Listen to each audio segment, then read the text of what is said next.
Welcome back to another episode of Impossible Equals Impossible. Oh, I cannot wait for this incredible episode that we have. I'm so excited. I've been waiting for a long, long time since I've met this incredible person 8 months ago.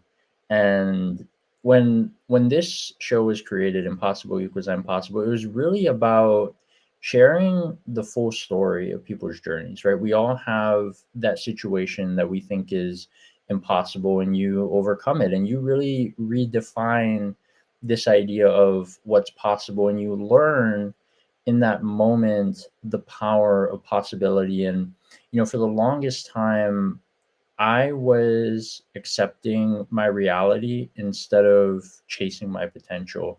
And that was really the message that I kind of wanted to deliver when I created this, was to inspire people to chase your potential instead of accepting your reality. And it's funny that the title of this episode is about unleashing purpose, passion, and potential. And before I read, oh my goodness, the list of accomplishments that our guest has tonight, I like introducing people differently, and I find it so valuable to show up differently.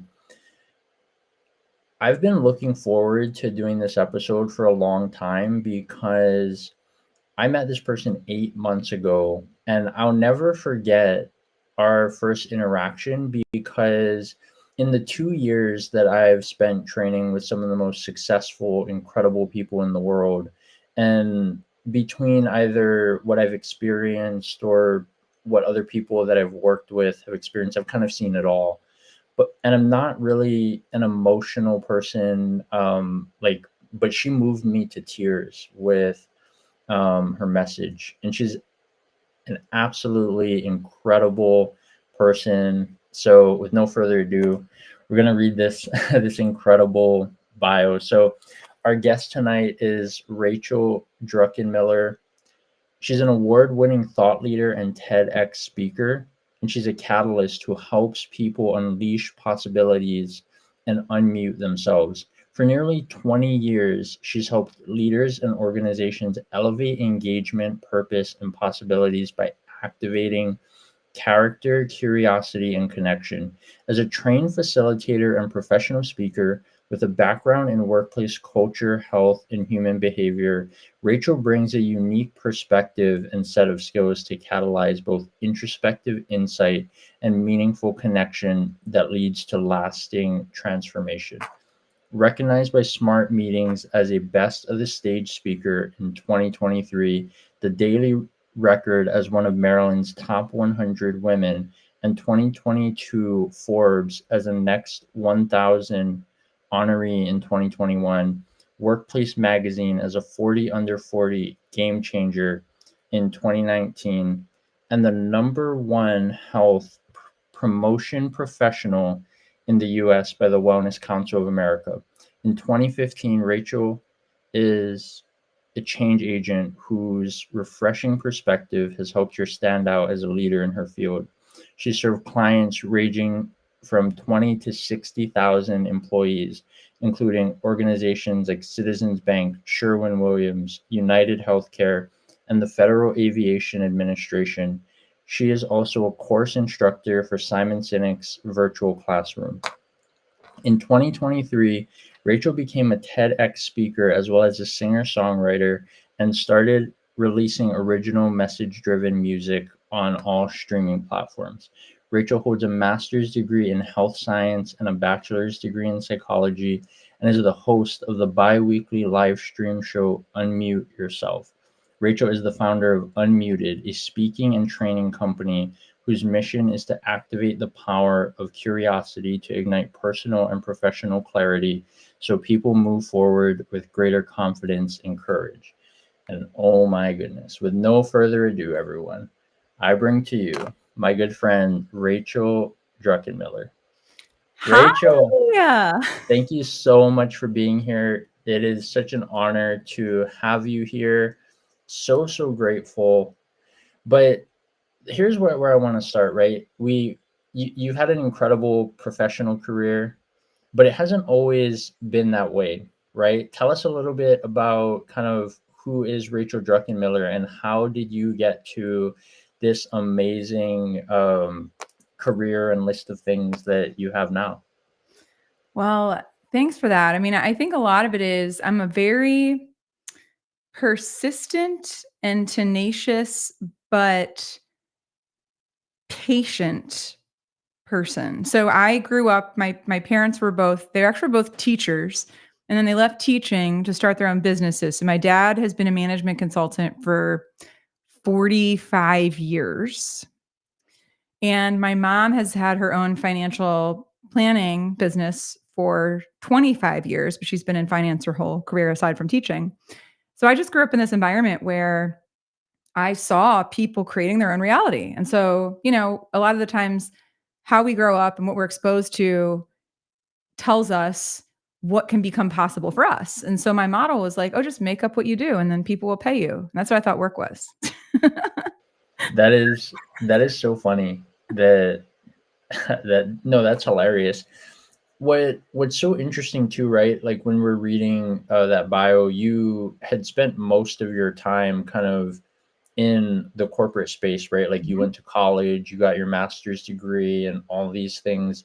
What was it specifically about the health and wellness field that really kind of drew you to want to do that as a career? I mean, when I was a kid, so it's like my headphones won't let me get to it, but I did this assignment, and this is something I'd be so curious for you to do this, and for anyone who's listening. When I was a sophomore in high school, we had this assignment from our guidance counselor. We had to do this assessment that was supposed to like tell us what we're going to be when we grow up. And part of what we had to do was fill in this list of things. It was numbered, I think, 1 to 10, and it said occupational daydreams at the top. And you had to write in reverse order any occupational daydream that you'd ever had about what you wanted to be. So the top of the list was the most recent thing that you thought of being. So when I was 15, what did I think I wanted to be when I grew up? All the way down to the very first thing you ever remember wanting to be. So this is like a fun exercise. I think anyone can do this. So I looked at, I still have this. I still have this list from my guidance counselor. And the very top one says psychologist. So did a version of that, getting, I guess, a bachelor's degree in psychology. The psychology, nutritionist, doctor, writer, mathematician, because I liked math in like 10 when I was 10. And singer was the very first thing I ever remembered wanting to be. So I look at that list and I'm like, I mean, I sort of have done versions of all of that. And so I was inspired by that. I grew up with my dad listening to Tony Robbins and watching Oprah, so I sort of heard these messages of empowerment and like, anything is possible and optimizing who you are and I grew up in that environment, so I got exposed to people like Dr. Andrew Weil, who's I think one of the first people to really talk about the connection between like food as medicine and food as healing. And I found out about him when I was like 14, 15 years old. So I would go to the library and get books on like the Encyclopedia of Nutrition. I was really cool when I was 14. But I had an interest in how do we optimize things. And so, and this wasn't until later, but I had chronic health issues from the time I was like 3, 4 years old, chronic ear infections, strep throat, bronchitis. I had 6 surgeries by the time I was 16, ear, nose, and throat surgeries by the time I was 16. And I later found out in my late 20s that it was connected to my diet, that like there was a certain food that I was eating that when I cut that out, all my symptoms went away. I had acid reflux for a decade. And so I started to experience the healing power of food in my own body. And I was like, someone's like, you should start a blog. I was like, oh, all right. I don't know how to do that, but okay, I'll start a blog. So I sort of paid attention to what I felt pulled toward based on my own challenges. And that's what really got me into this space with the influence of what I was exposed to growing up as a kid. So that's really what led me into corporate wellness in 2007 was like hardly an industry, but I pretty much made up my job, almost got fired a couple times because of not having enough work to do and found ways to bring value and stay. It kept me around. Yeah, that's incredible. And I know we were kind of talking earlier in the pre-live about how you were kind of like this term that you don't really hear a lot from a lot of people of Yeah. like being an entrepreneur, right? And Mhm. how you had some of the freedom in the visionary aspect, but you were still working for somebody else. You I remember when we met 8 months ago on or through the Outlier Project and the incredible Scott McGregor.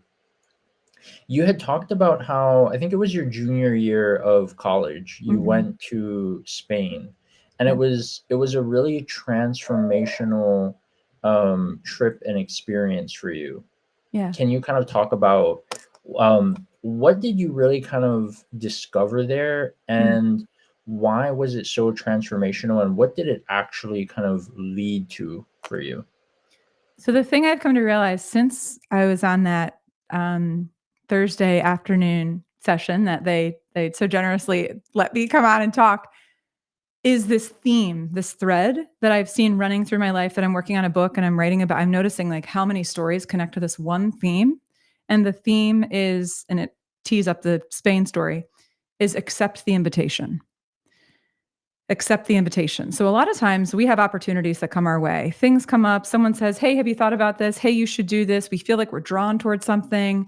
And a lot of us can use logic to shut down possibility because we're like, well, here's why that won't work. Here's why that's not a good idea. Here's why I don't think I'm ready for that. Here's what and we just completely destroy an opportunity instead of giving it a chance. And so what happened for me was my Spanish professor, I was not a Spanish major. I had to take a language as a liberal arts like student. That's what you had to do in liberal arts college.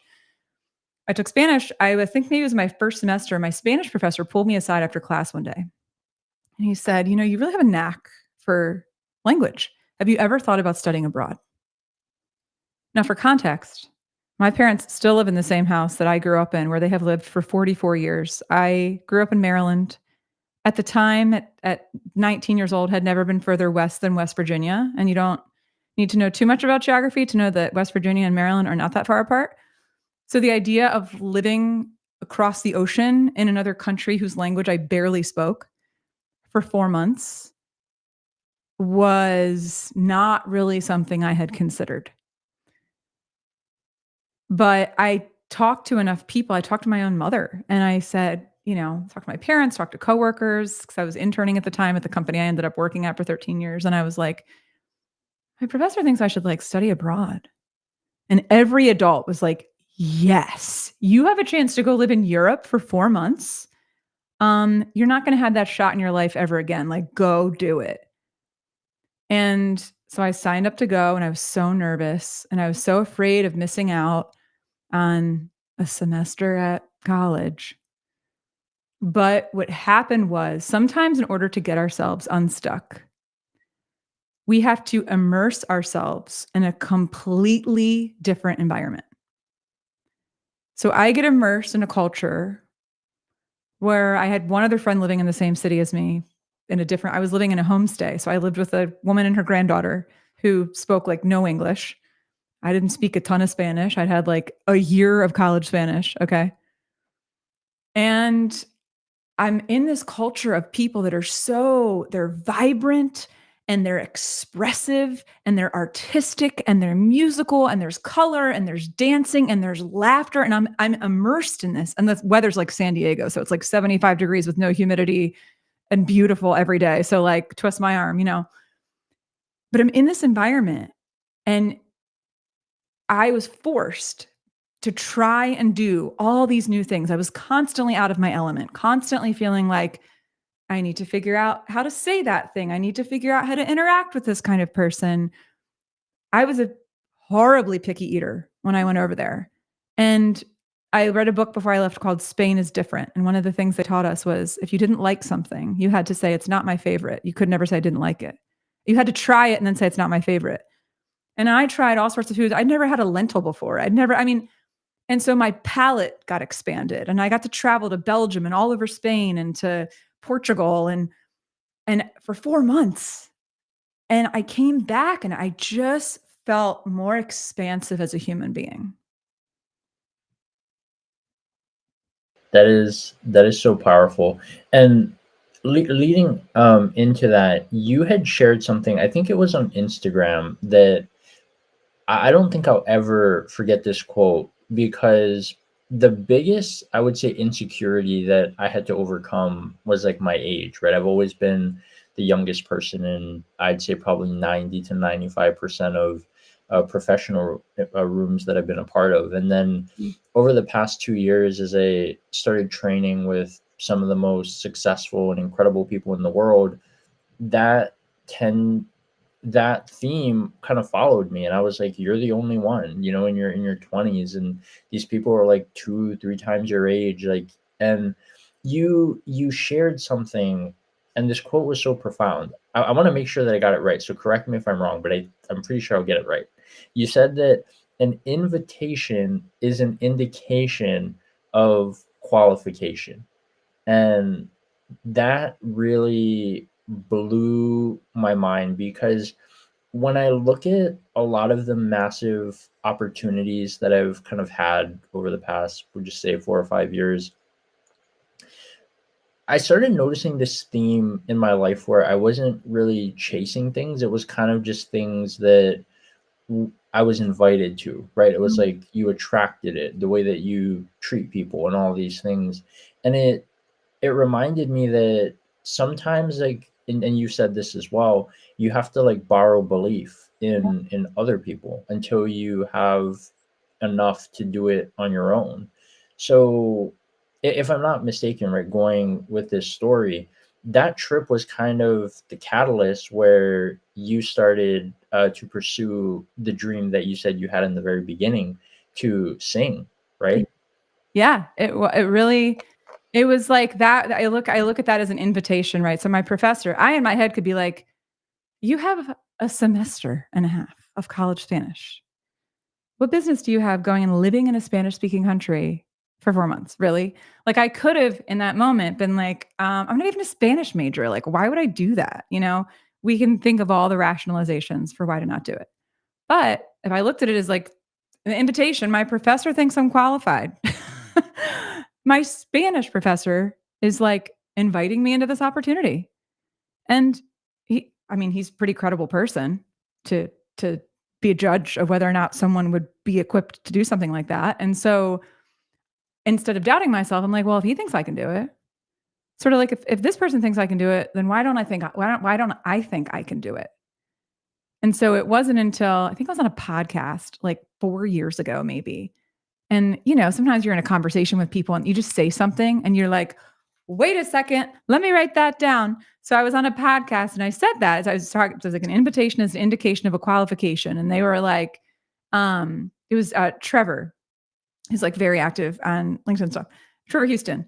And they had this like mic drop thing on their show. There are all these like mic drops. And I was like, oh, I guess that was a good one. And so now I say it every time I'm on stage. It's in my book.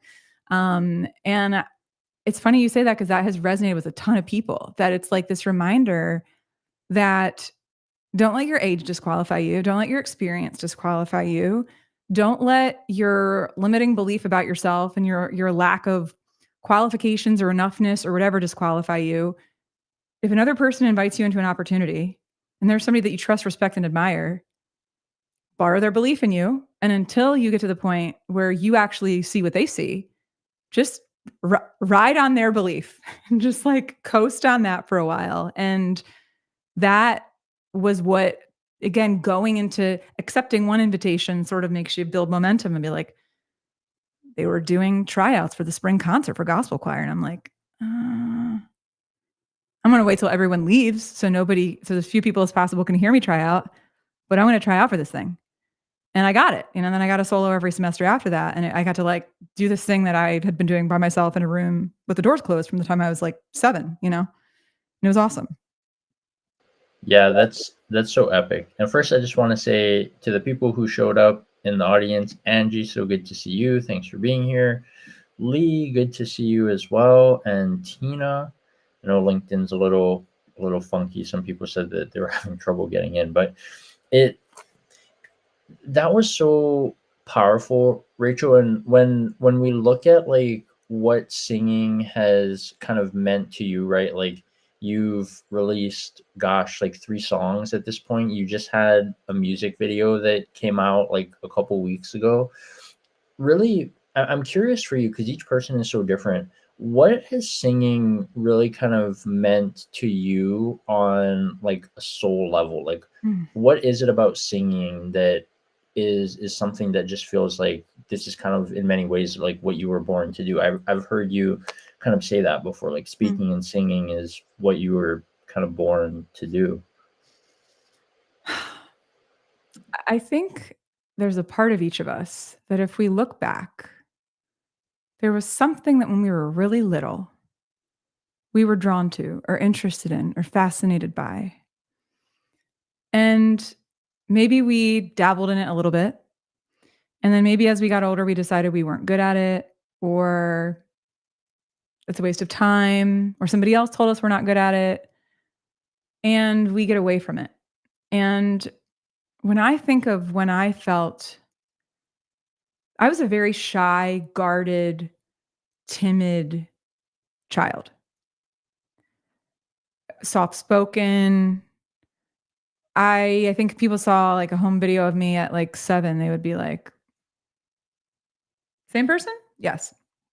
I was just I I was scared, you know? I mean, I had all these health issues going on and I didn't have time to process. I've come to learn those were traumatic things that when you're going under anesthesia at 4 and you're doing it every other year and you don't know what's going on with your body and you're constantly seeing doctors, it's traumatizing. When your parents move out, when you move out of the house with your mom when you're 5 and your parents aren't living together for me, it was just a few months, but just when you're 5, it's a lifetime. And it was all that stuff was happening and I didn't have any way to process any of it. And so I just kept it all inside. I never told anybody how I felt. But when I would sing, like we had this room in our house, we had this giant console, these headphones that were like 3 sizes too big for my head. I'm sure part of the reason I probably have hearing loss is because of how loud I pump that music up. But I mean, I would listen to like Mariah Carey and Celine Dion and Desiree and Boys to Men and I said Amy Grant, eventually Shania Twain, like for hours. And I would put the headphones on and I'd have the lyric sheets out and I would turn the volume up so I couldn't even hear myself sing. And I felt that is the only time I really remember as a child, except when I was reading a book, because books were like an escape for me, that I felt alive and free was when I was singing. But if somebody walked in the room, I was like, nope, we're not. Other people can't hear this. Just me. Wow, that that was powerful. I when I read the bio, your music, I think the reason why it spoke to me is I'm very much like a lyrics person. For me, like Mhm. when I connect with music, like that's what matters.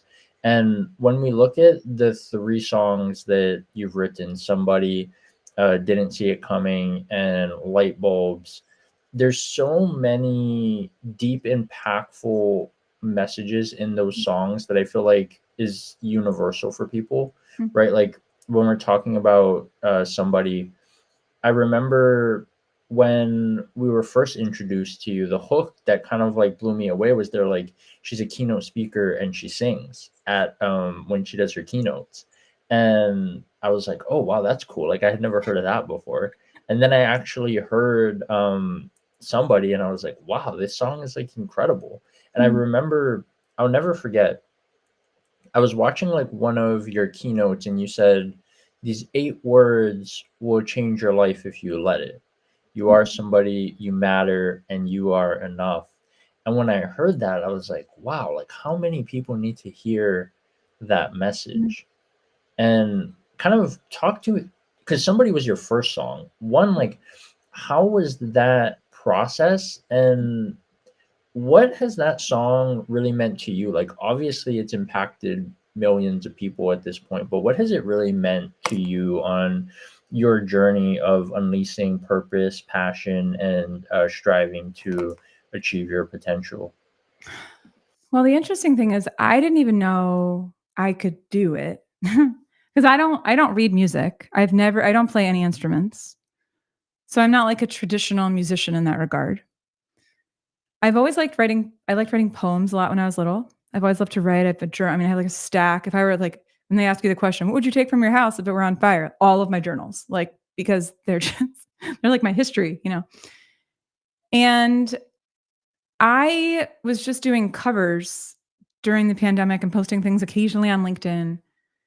And a coach that I was working with at the time was like, the thing that makes you different, one of the things that makes you different is the fact that you sing on here. You should post more videos of you singing. You should do a music video. And I was like, of what? This was a year and a half ago. What would I do a music video of? She's like, I don't know, it's like some covers. So I reached out to a friend of mine and I said, I think I want to record some music videos of like some covers. Could you do that with me? And he goes, no, I'm not like doing that right now, but I know a guy that just, started a music production company, 25-year-old guy who I go to church with. His name's Leroy. Reach out to him. So I reached out to Leroy and I said, we start to talk. I go to his house to meet for a session. I'm thinking we're talking about what cover I'm going to record. And we sit down and he goes, what do you want to write your first song about? I was like, well, I didn't know we were doing that. And then the night before, this is how you know the timing of stuff. And you're just like, you can't make this stuff up. Okay. There's a phrase I like, allow the unfolding. And sometimes it's like when you're in a thing, you just like allow it to unfold. And so I'm sitting in his studio and I said, well, I watched this documentary last night called Bully. It's on Netflix. It's like 12 years old. It's made in 2010. It's an older documentary, but it's about kids who were bullied in school. And some of them were so badly bullied that they took their own lives. And it's, just like devastating, heart-wrenching to watch this. My husband's an elementary middle school teacher, and you're looking at these kids and you're seeing their stories and you're just like, you're like heartbroken. And one of the fathers of one of these kid's name's Ty Smalley. I think he was 11 years old when he died. His dad's name's Kirk, and he started a nonprofit called Stand for the Silent to raise awareness of anti-bullying and mental health advocacy for kids. And they showed in the documentary that at these events they gave everyone these blue, like Livestrong type bracelets, silicone bracelets that said the phrase, I am somebody on the bracelet. So I told Leroy about this and I said, I want to write a song about being somebody because I think everyone wants to feel like they're somebody and there's a lot of people who don't feel like they are. And within an hour, he started playing the opening melody to the song, the opening piano to the song, which is just like, he sits down, he starts playing this on his keyboard. And I look at him and I'm like, did you just make that up? And he's like, yeah. And I was like, I told you who my inspirations were, like Adele and Lauren Daigle and all that. And like Sarah McLachlan, and I was like, oh, I see what's happening here. Like, this is going to work. And we for 2 hours, I got home, I was home for like the next 3 hours. I couldn't stop like thinking about lyrics and writing lyrics. And the song was basically written within 2 months. And then from start to finish, it was about 5 months till it got released. But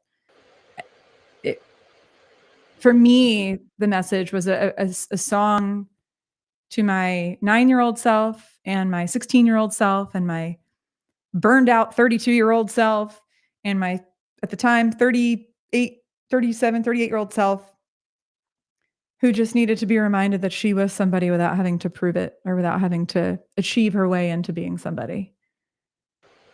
Yeah. Wow. That was so powerful. And I know we talked a lot about a lot of the wins and things that you've experienced, but you've had some really, well, for lack of a better word, right? Like impossible situations, right? When you had a really terrible accident, right? That was one of them where you fractured your back, I believe.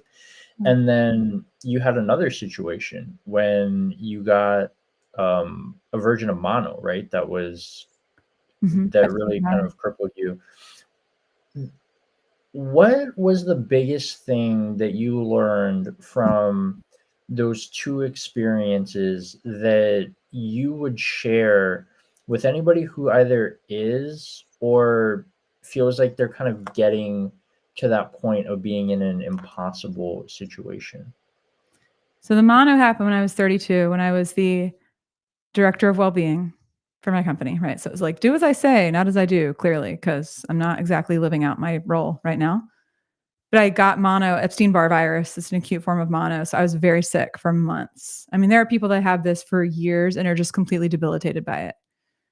And I know because they've commented on blog posts I've written about what I did to recover. So it can be really, really devastating for people. And I lost my voice for a period of time. I just had no energy. And I was like, people buy me for my energy. And I don't have any energy. Like it was just this real like identity crisis. And one of the things I learned from that experience was something a friend texted me as I was going through that. And she texted me an image that said, "You've been assigned this mountain to show others it can be moved." And I was like, well, I have a platform to talk about well-being and wellness. And I've been talking about like eating kale shakes and mason jar salads, which is still important. But I knew I needed to be the one to talk about burnout and how we get here. And we get here due to a lack of really worth, a lack of a sense of our own self-worth, trying to prove ourselves, trying to demonstrate our value, deciding that our worth comes from our doing and how useful we are. And if we are not useful, we are worthless. And if we are not accomplishing or achieving, we are nothing. And these are things I have very much believed about myself. So going through that experience, one, it was just like this awakening. It was awakening to truth that I had been ignoring, that I was in denial about. It was this awakening to help and support. I was always somebody who was so independent. I don't need anybody's help. I'm fine. I'm good. I've got this. I clearly did not got this. And I asked for help at work, and I let people know what was going on, and I asked people to pray for me. I asked for people to check in on me. I started becoming more vulnerable in what I shared as a speaker. I was speaking at that time. And what I was sharing, content I was sharing on social media, I started to be more honest and open. It like really opened me up. It cracked me open, but like in the best way. It's like when we bottom out, we open up. So that was that experience. And then the accident came on the heels of what was already hard, which was that I'd only been in business I left a corporate job that was very well paying to start my own business as a speaker with no business plan in the fall of 2019. And I was 5-6 months into my business with the only source of revenue being in-person speaking engagements. I had no diversification of revenue streams. I had one revenue stream, and it was decimated. And I'm married to a teacher, and I needed to figure this out because like I was the primary earner in our family. And so I'm trying to recover the 85% of my business that I lost in a matter of weeks. 85% of what I had booked for the year was off the books, like within a matter of weeks. And I pivoted to virtual. And then 6 weeks later, I'm out running with my husband, and I got hit by a pickup truck and broke my back. It was just like, you've got to be kidding me. Like those moments where you're like, I was already down. Like, this is so hard. Wow. I was just thinking because there's so much there for me that like really kind of resonated. I remember um last year, I want to say it was like March or April. I was speaking like pretty much like every day almost, and I lost my voice, and for like 2 weeks, and I went through kind of the same identity crisis. I was like, who am I? Like, I was speaking, and when I couldn't do that, it made me realize something that really became such a powerful message that I think so many people associate who they are with what they do. and that, like, in and of itself was like completely opposite for me. And I'll never forget, it was February of last year. I went to a conference and Tom Brady was the final speaker, and he talked about, he's like, we are human beings, not human doings. Mhm. And that really resonated with me. And the crazy part is, and kind of correct me if I'm wrong, because I've spent most of my life in Hawaii where things are completely opposite, but it really wasn't until COVID where people started taking their health a lot more seriously. I Mhm. remember, like, before COVID, like, you would you would go to work unless you were like dying, right? Like, people would be coming to work. You would there was no like mental health type of thing. A huge shift that I made last year was kind of being more vulnerable, because I grew up with my grandparents, right? Back in the time where emotion for men was considered or was associated with like weakness. So you never really showed it. And it's been so interesting to see how this one event that was so catastrophic for so many people has really been the wake up call I think that billions of people around the world kind of needed to really show them the value of life. And your message, the other thing with the back resonated with me. So I don't share this a lot, but I originally wanted to be a professional basketball player at one point, and then I hurt my back in high school. I went to dunk, and somebody yanked me down by the collar of my jersey, and I ended up hurting my back. And there was that. And there was a really powerful phrase that I learned to kind of adopt when I would run into like these obstacles, right? And it was this idea that rejection is really kind of a sign of redirection. Mhm. And a lot of the obstacles that people are kind of gifted, it's not to prevent you from doing it, it's to show you kind of a way through it. And the fact that you've managed to overcome all of that has been so incredible. And you're an absolutely amazing speaker. I'm Where I kind of want to go next. I know that you had talked about when you were younger, you kind of grew up with your parents listening to Tony Robbins and Oprah in the background. So you've been kind of well immersed in this whole personal professional development space. But I'm really curious for you. I know your dad's been a huge inspiration and support system for you on everything that you've achieved and are pursuing to achieve. But do you have like a mentor or somebody who was kind of like that one person for you that kind of changed things? And then what was the most valuable lesson that they've taught you? I mean, you are spot on. So for context, my dad will be 74 in June. He still works, has run his own business. He says he's terminally unemployable. So he works for himself. And I never once saw or heard him complain about his job ever. Ever. Growing up, I never saw him complain about work. So he instilled in me this expectation that work should be something enjoyable, that work shouldn't be this like soul suck. I just never had that modeled. And so I had a very low tolerance for being in any position where I felt that way. Mm. And I remember he instilled a sense of ambition in me, I would say, and a work ethic. So when I was in elementary school, there was this company called Olympia Sales Club. I don't even know if this is still a thing. You would like go door to door selling like junk to people probably. And I would do this and I would get commission checks that were like $12, which when you're like 10 or whatever is like, that's some That's serious, a lot of money. that's like Barbies, you know what I mean? Like that's it's like a big deal. And then the summer I turned 15, I remember my dad asking me, he said, so where are you working this summer? Because you're not sitting around here all day. And I was like, ugh. Well, my friends are just going to the pool and hanging out. Why can't I do that? But you're going to get a job. And so I worked at a produce market every summer, like selling fruits and vegetables to people every summer in high school. And just the expectation that like you should work hard. But he also made a decision that was really pivotal.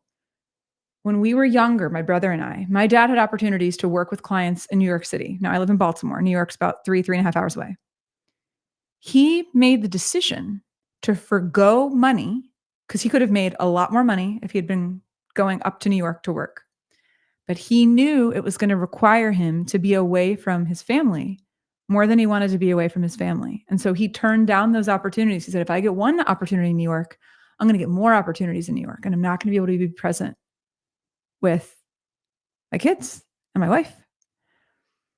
And my dad, I didn't feel safe with many people growing up. Like safe to sort of rest and just be, or to emote when I did want to emote. And he was somebody who was just so compassionate toward me. Like if I felt ignored or left out of something at school, like, honey, what's wrong? Like he was just so like loving and kind to me. And also so playful. He would make up these stories and tell us. He's the most creative person I know. He's so curious. He's always reading something. And like he has a witty sense of humor. I feel like I adopted some of that.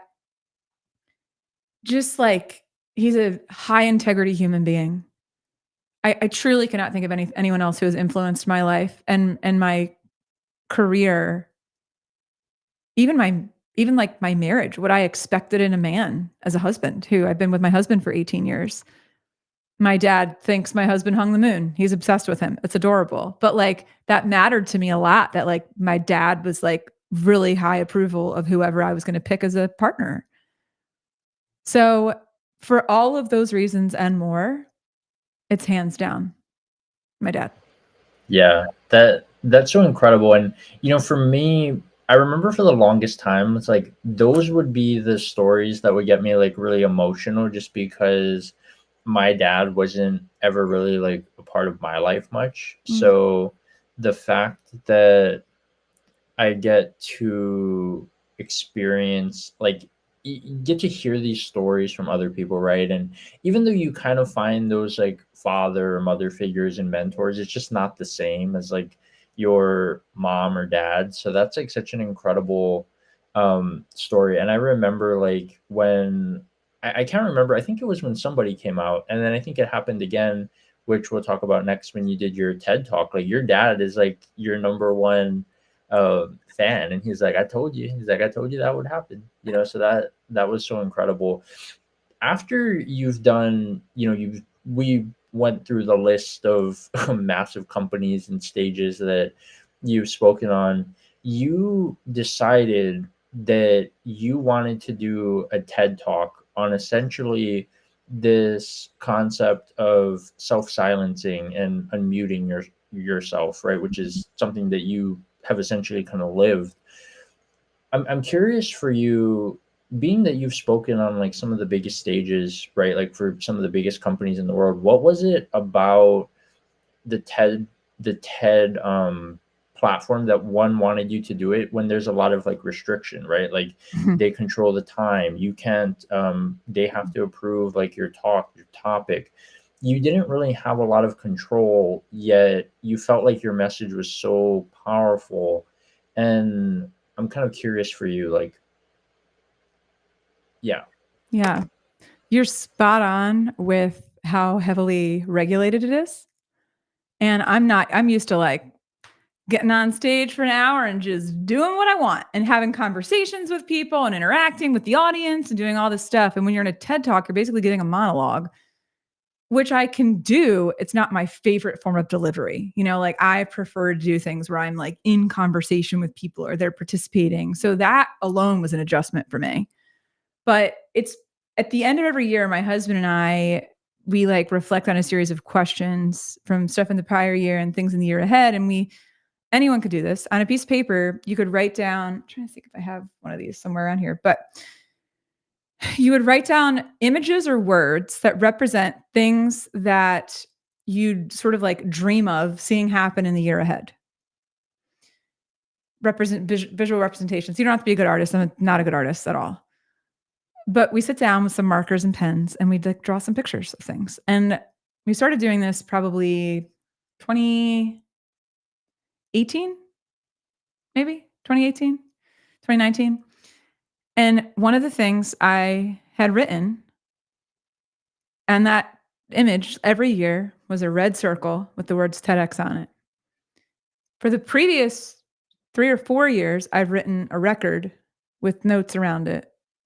Like I'm going to release music, but I didn't so there's real power in writing stuff down. And like, because what happens when you write something down, your brain starts to figure out as if it's already happened. Your brain's like, oh, this happened.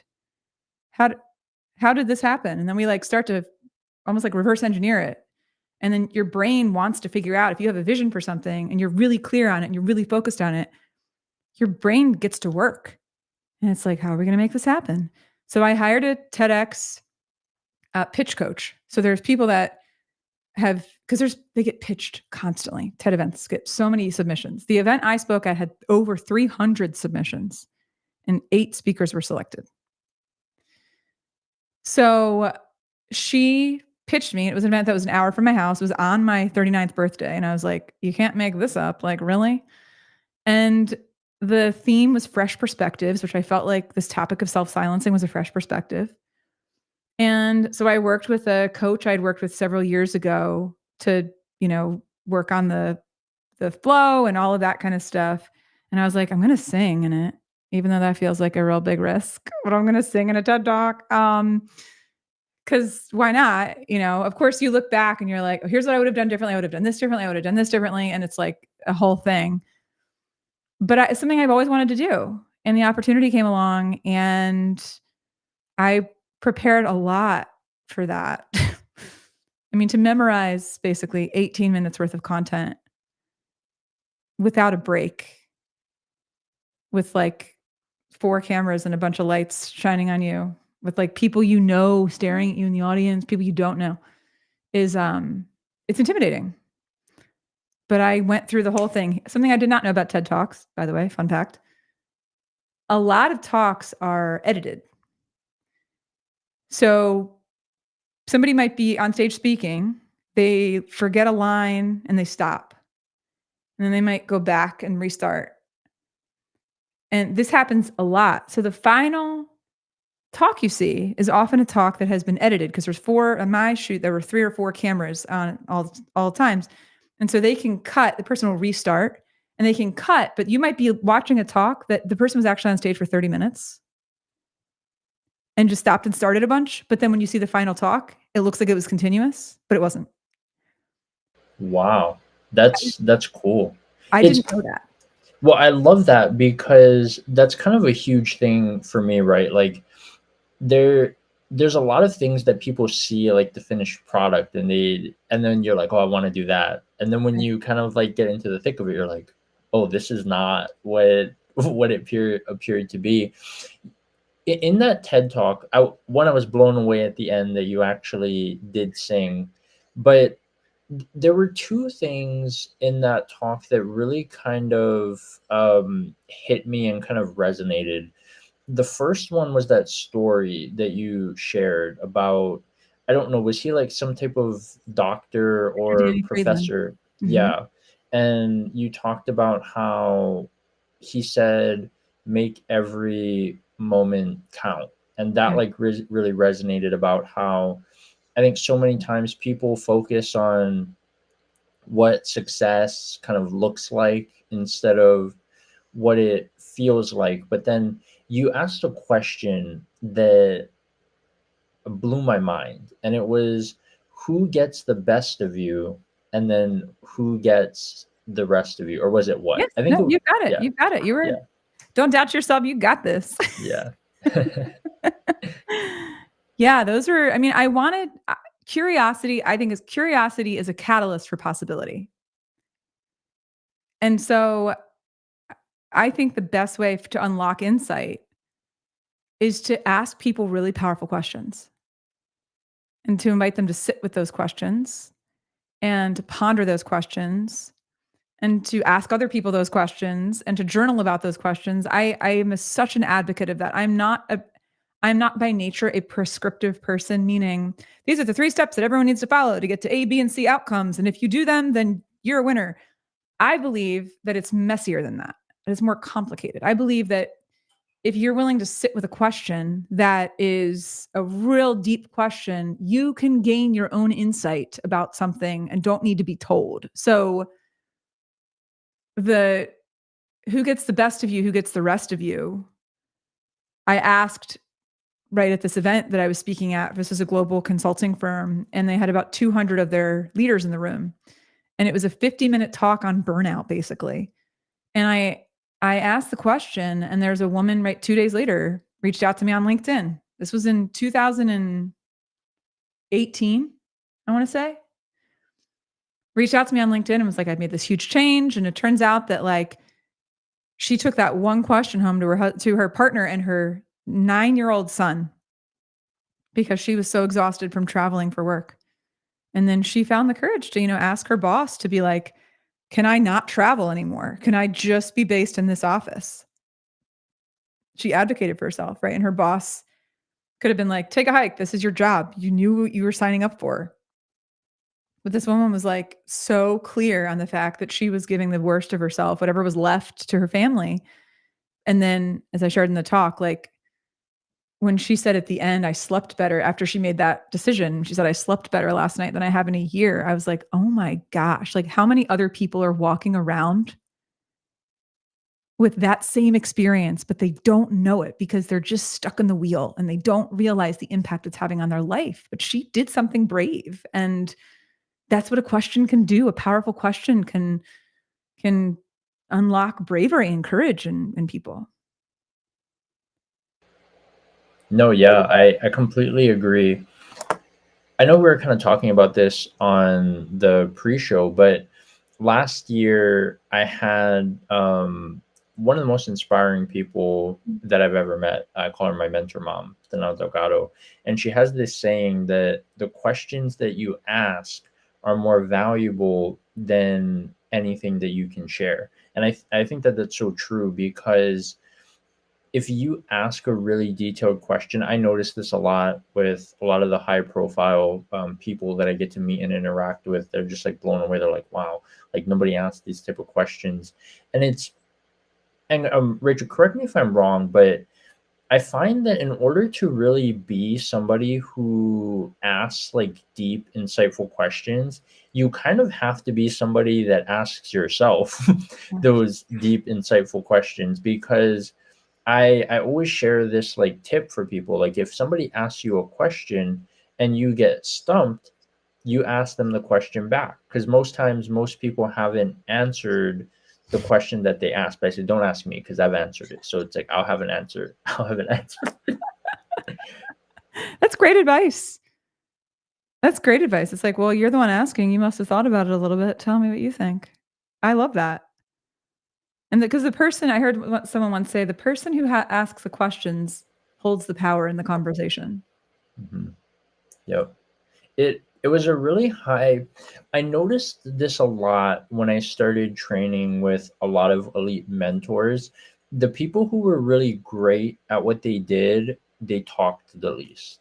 They didn't have to brand themselves as the expert. They didn't have to share a lot of their accolades. It was all about the person. They were listening. They were asking the questions, kind of paying attention to the body language, how people showed up, like a lot of these things.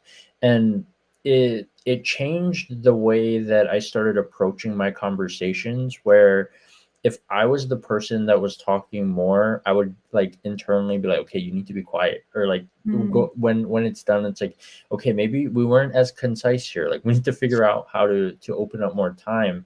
And I just find that so the word theme and area of focus for me for 2024 is intuition. And I was really thinking about this. It was a post that I made recently about how your patterns essentially shape your reality, because when things get tough, we end up going back to like what we know. And for a lot of people, it's avoidance, which was one of my biggest patterns.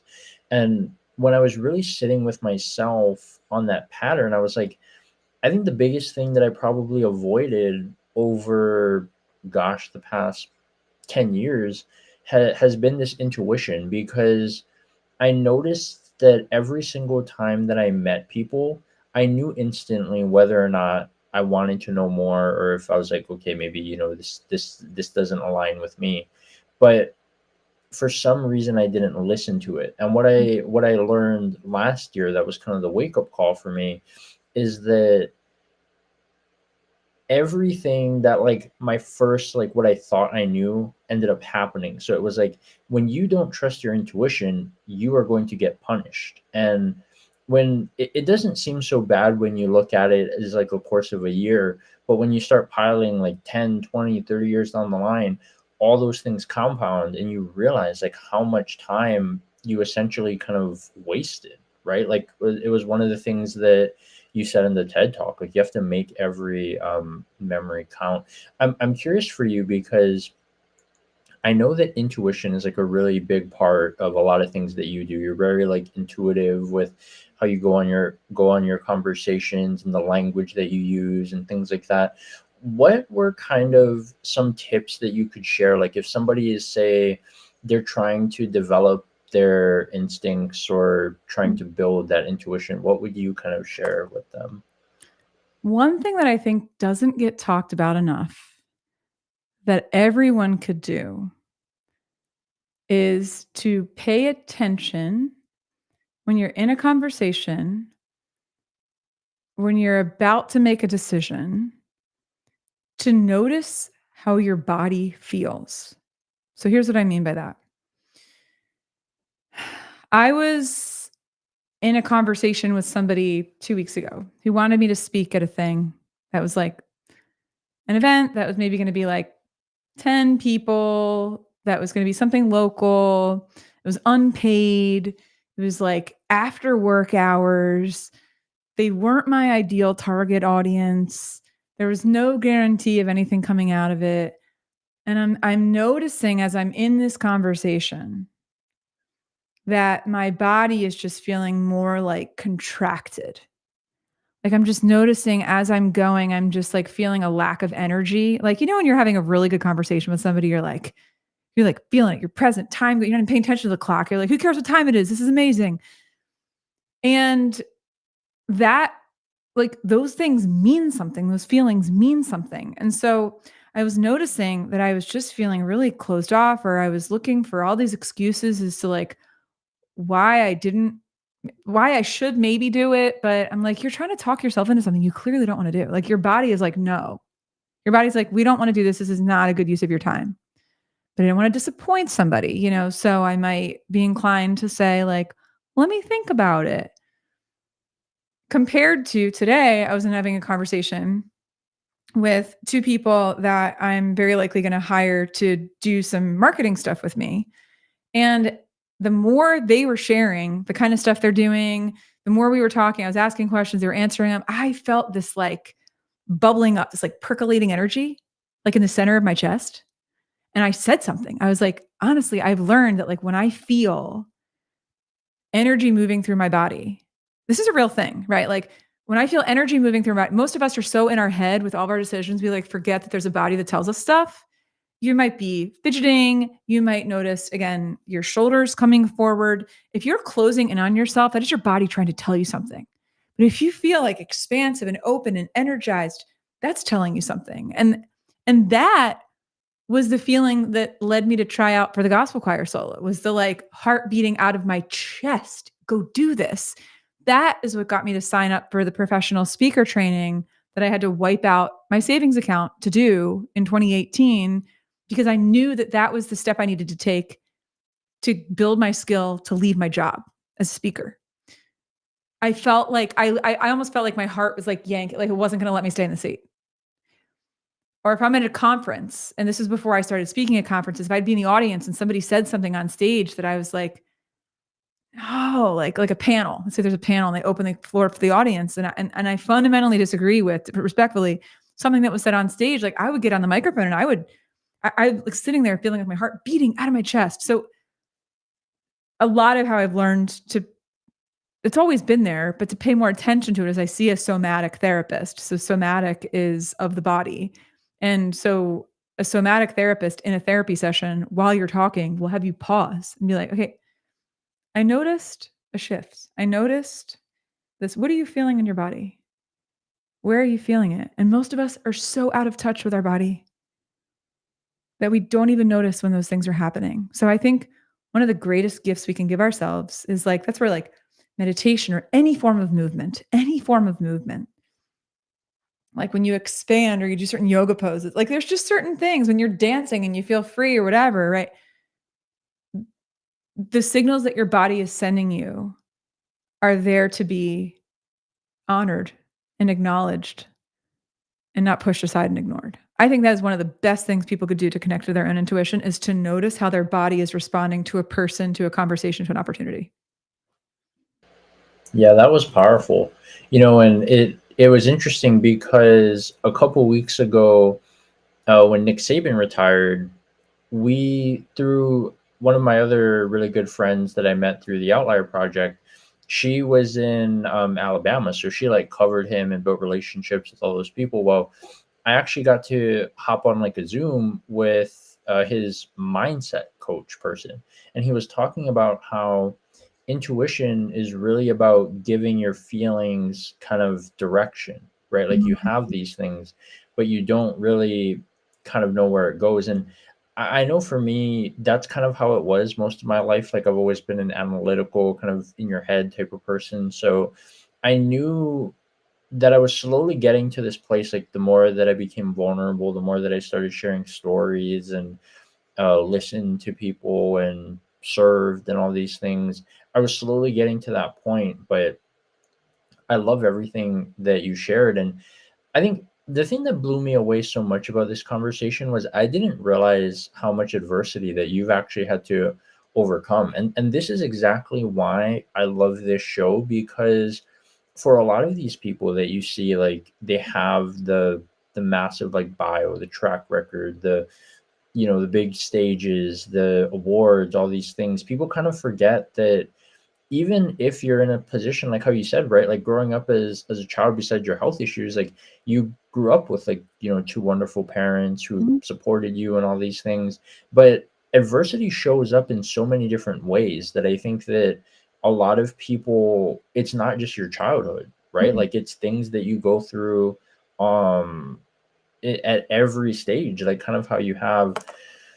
I guess we have to go to this song that's kind of become my song of the year in a mastermind that I joined in the fourth quarter of 2023. This song that you put out in, I think, the end of September, Didn't See It Coming. I know in many ways we were talking about it a bit in the beginning. You had talked about how in many ways it was kind of inspired by that accident that Mhm. you had experienced. What has that song meant to you? And for everybody who's listening in the audience, you're going to want to stay till the end because there may be some surprises. But what has that song like really meant to you? Well, I it was s- almost exactly a year ago. It was February 22nd. And I got off a Zoom call, standing right here, with the insurance company of the guy who hit me and with my lawyer. And we settled over the phone. You have 3 years to settle in Maryland. We were coming up on the statute of limitations running out. And I got off of that call and I thought, the settlement's going to be done. I'm going to get some money.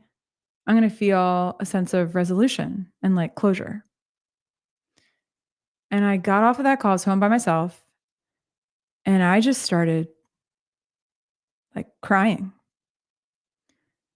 And I felt this sense of just overwhelming grief about having to go back to that place of thinking about what had happened and how much it's affected my life and my mental health and my startle response. We're watching a show today. Somebody like sped by someone on a motorcycle on a TV show, and I like jumped out of my skin.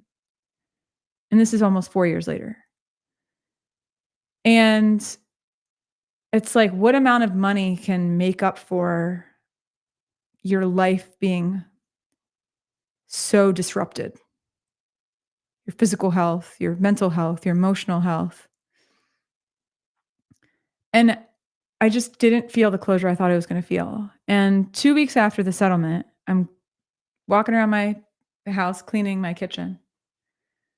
And I just out of nowhere, out of literally nowhere, I just start singing the phrase like, I didn't see it coming until it knocked me down. It happened in a moment, the way I hit the ground. And I was like, it's like it comes through you. It's the weirdest thing. It's never happened to me before. Aside from like writing parts of somebody, but like to have a full melody. And I get out the voice notes on my phone. I start recording it. I start singing some other things. And I send it to Leroy, who's my producer. And I was like, dude, I think I have another song. I think I got like the next song. And he's like, yeah, that's good. So that's how that song came to be. And I wanted it to be a song for anyone who's been blindsided, for anyone who's felt knocked down by something, whether it's a death or a diagnosis or a layoff or, just a loss of some kind of disruption. I wanted it to be an anthem for people that had gone through something like that, to remind them to rise in the midst of it, that we have the choice. Because I was laying in the hospital in the trauma room with all these flashing lights for like 10 hours the day of the accident. My husband couldn't visit because it was the height of COVID. And I was laying there thinking to myself, there's something here about rising up when we get knocked down that I'm going to use. It sucked. I was angry and I was sad. I felt all those. I'm not going to pretend like I was immediately like, this is great. And let me find the meaning in my trauma. No, I was all of the things you would expect someone to feel in that situation. And that seed was planted of like, there's something here. And this idea that, and we talked about this pre-show, that even though I didn't choose it, I'm going to find a way to use it. I did not choose this accident, but I'm going to find a way to use it so that it can speak to somebody else that's had their own didn't see it coming moment. Yeah, that was so powerful. And for me, it was kind of, I remember when I first listened to it, it kind of hit me in two different ways. Like it took me back to that place when I was 17, and I remember sitting at my kitchen table like after that was like a tough year. So my grandma passed away when I was 14. Then my grandpa and dad passed away when I was 17. And that same year, I found out that my mom became medically disabled, which I was, it was all these things that you just like can't plan for. Right. And I think that that's why you see this huge disconnect between people who go to like school and college and then when you come out in the real world, because in that environment it's so controlled, you know when the test is coming so you can prepare for it. But as we both know, like in life, like things just happen that can change your life in a split second, and there's nothing that you can do to prepare for it. And I always say that if you're fortunate enough to survive the test, you get the lesson later. And everything that you've shared here just reminds me so much of one of the things that really stood out from the conversation that we got to have yesterday with Matt Higgins about this idea of you want to extract more value than what was taken from you, right? Like so many things were taken from you in that moment, but look at what you've been able to do, right? You turned it into songs. You get to share your story and change lives for people like all over the world.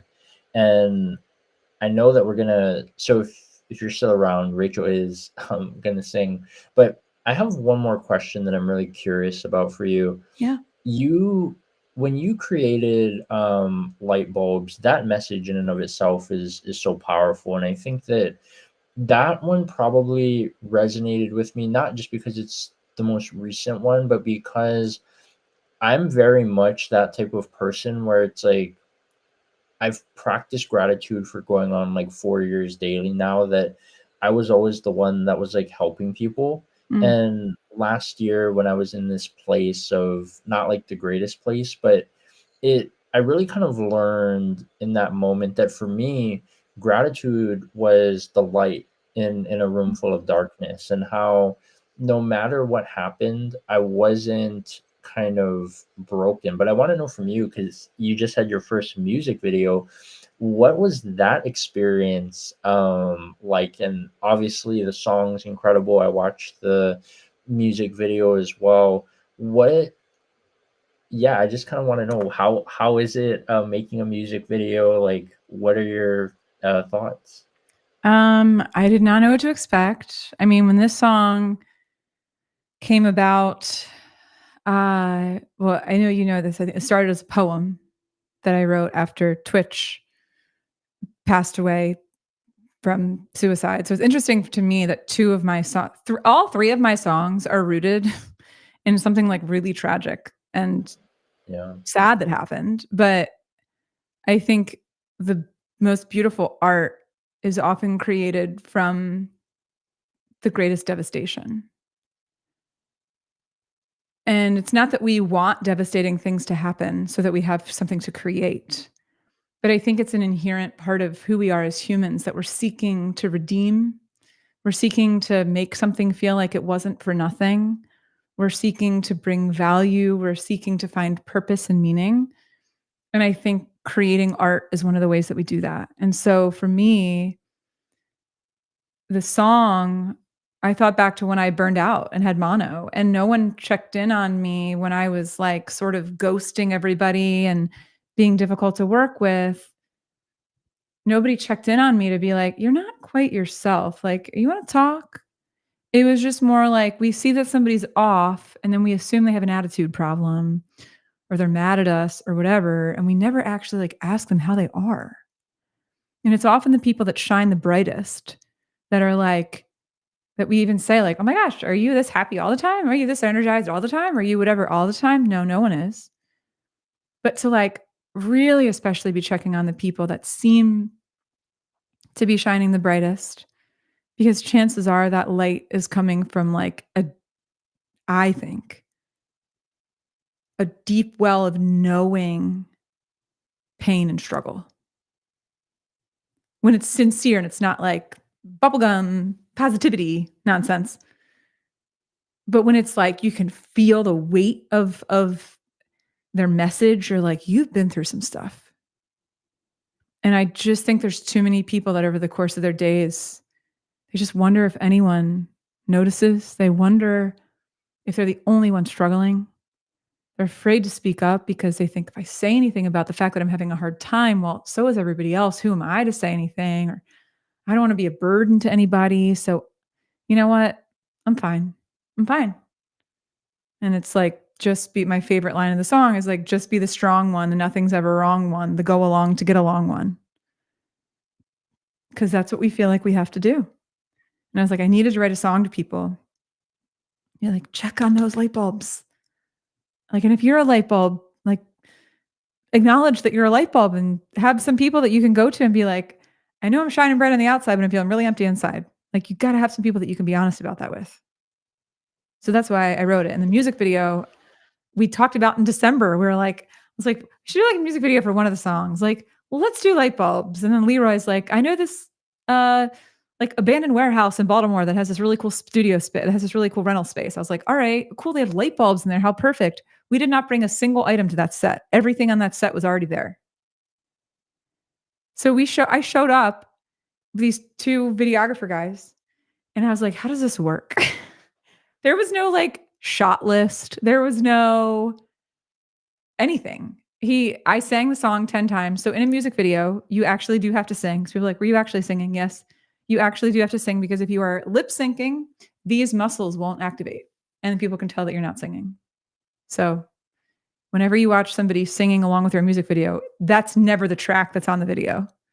It's always a studio track that's on the video, but you're playing it in the background. So you're singing along with it. So you're exactly on the right beats and singing the right words at the exact right times. But then they cut your audio out and they overlay the final recording over top of it. So we shot 10 different scenes. I sang the song 10 times. And then they put it together and we went back and forth a couple times on little tweaks to make, and we have a music video. Wow, that is incredible. This has been such an incredible conversation, Rachel. I'm just so grateful that our paths crossed. I still like can't believe that one, we've only known each other for like 8 months, but in 8 months you've put out like 2 songs, a music video, did a TED talk. You've built this incredible, and you have your live show, and I'll make sure to drop all the links in the comments. But I just want to say thank you so much, because for a lot of people, your message is something I think that we all can relate to, right? I'll never forget the reason why I decided to do the work that I did on LinkedIn. I went to a retreat in August of 2022, and there was like 60 people there. I was one of well, mostly women. So I was one of 3 men, the only person, like I was the youngest one there, probably by like 20, 25 years.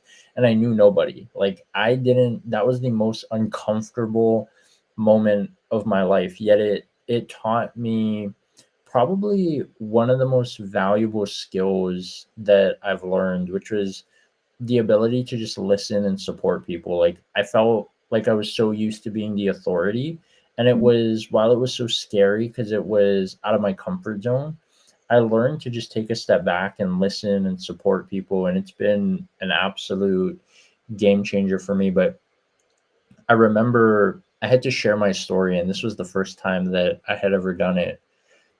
And my mentor was like, she's really, she has this incredible story too, so we're really connected in that way.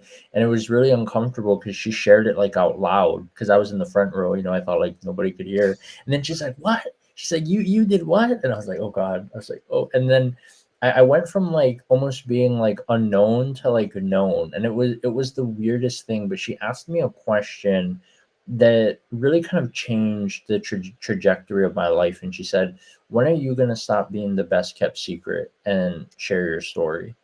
And that to me is kind of really what unmuting is stop being the best kept secret and sharing your story. And I think for anybody who watches this, right, like there's something that that you're kind of meant for more, right? And I've heard you say this so many times in your keynotes. But yeah, so I'm gonna leave it up to you if you want to. Well, actually, let me give you the full screen, and you can share any final thoughts and whatever you want to sing. I'll hand it to you. Oh, okay. Yeah. First of all, Paul, you are just, I mean, people that are connected to you for more than like 5 minutes can pick up on your sincerity and on how genuinely supportive you are and how much you're rooting for people. Like every time I see a message from you pop up, I'm like, my day's about to get a little bit better. I genuinely mean that. I really think you're probably also the reason I'm going to end up on the Kelly Clarkson show, because you're like, I'm going to message them until they let you on.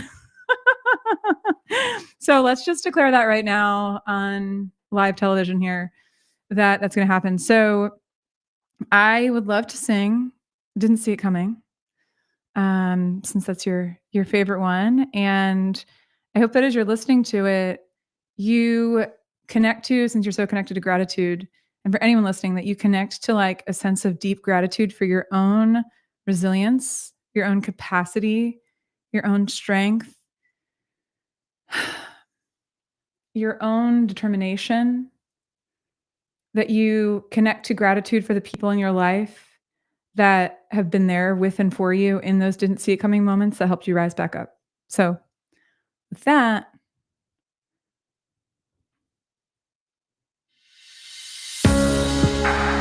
here we go.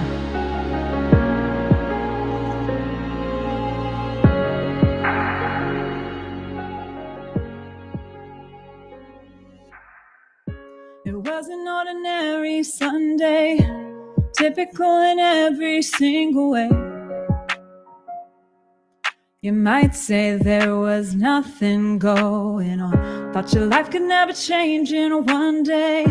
But when you watch it back on replay and wonder what decisions steered you wrong, if only, why did, how, what if we, why me? Could it have gone any differently? I didn't see it coming until it knocked me down.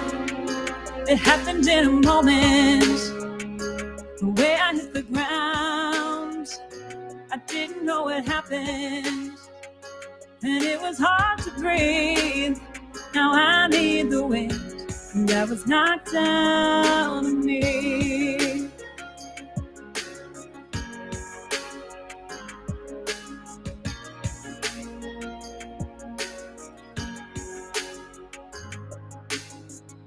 You don't know how you will get through it.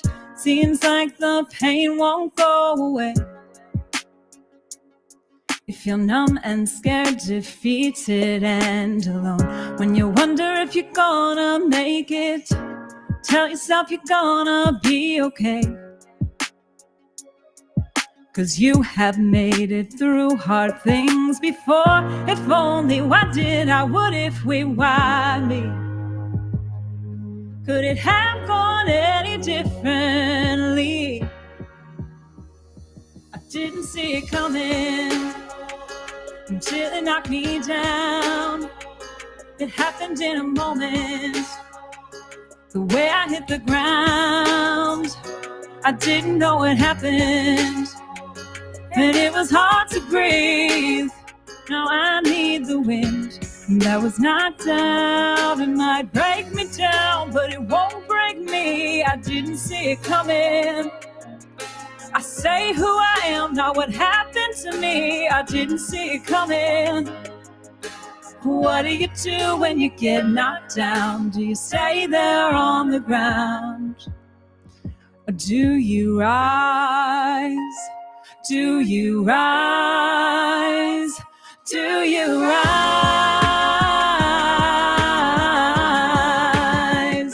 We never see it coming until it knocks us down.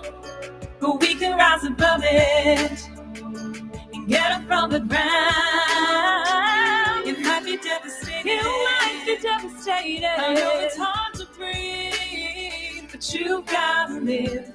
Let it go and release. It's not the end. You'll be back on your feet.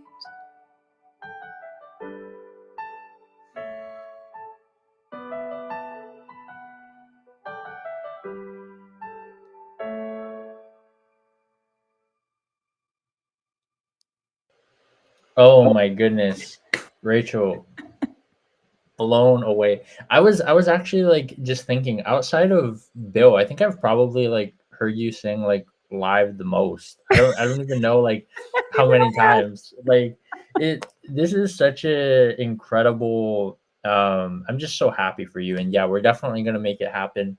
Um I cannot wait for you to get on the Kelly Clarkson show and get to sing with Kelly Clarkson. Like that's so crazy. And the fact that I get to just play even a little part of your journey is awesome. Lindsay, so great to see you. Thank you so much for being here. Yeah, Rachel is incredible. She's a fellow outlier. So definitely connect with Rachel. And yeah, that is so incredible. Rachel, thank you so much for being here. I know you didn't have to do this. Any final thoughts or anything that you want to share? You know, I really think we have greater capacity to heal, to grow, to recover, to learn, to explore, to expand than we realize. And if we just start to give ourselves permission to accept the invitations that show up in our lives, to lean into those things, to allow the unfolding, and to listen to our bodies in the midst of that, and to trust what they're telling us, we can achieve incredible things and have a life that is so joyful and expressive and alive. And I think that's what we are all made for and meant for.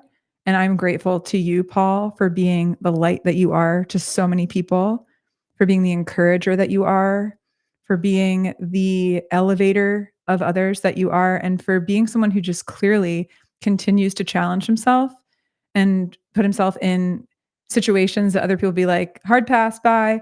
And you just keep stepping up. And I really think that's remarkable. And I'm really excited for you and what's going to continue to unfold in your life.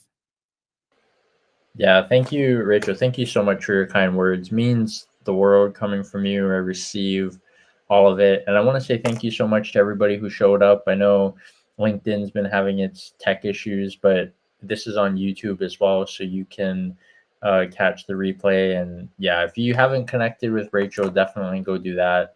Go listen, go, get her music. It's on like everything, right? Like Apple. Yeah, everything. Yeah, Yeah, just everything. search Rachel Druckenmiller. They'll find it wherever they listen. Yeah, All the awesome. places. Yeah, thank you so much again, everyone, for being here. Wishing you all a wonderful